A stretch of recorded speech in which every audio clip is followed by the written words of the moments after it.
architecture of which is pretty historic, medieval, and intriguing as well.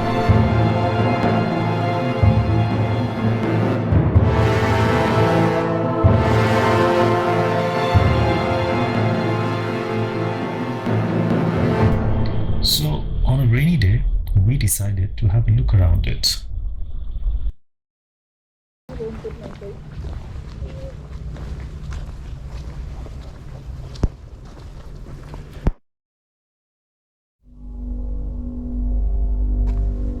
It's the private.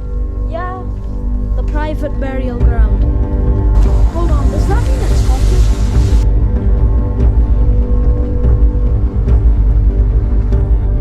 This is the Seppelt Family Mausoleum, built in 1927. The story began back in 1849, after Prussian emigrant Joseph Ernst Seppelt moved to Barossa and started the wine business. And over the period of time, Seppeltsfield became Australia's largest winery, and the family played a pivotal role in the region's history.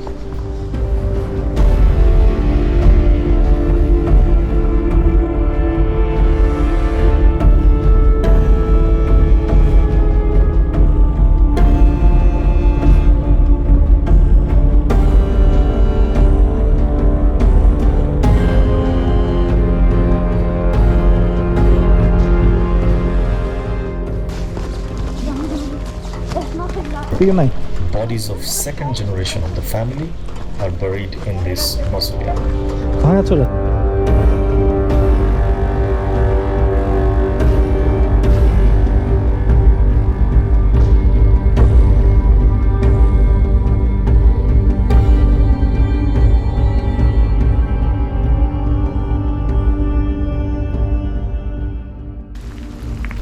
The property held by the Seppelt family no longer allows visitor entry inside, but anyone can enjoy the impressive monument as well as the gorgeous views of the surrounding landscape.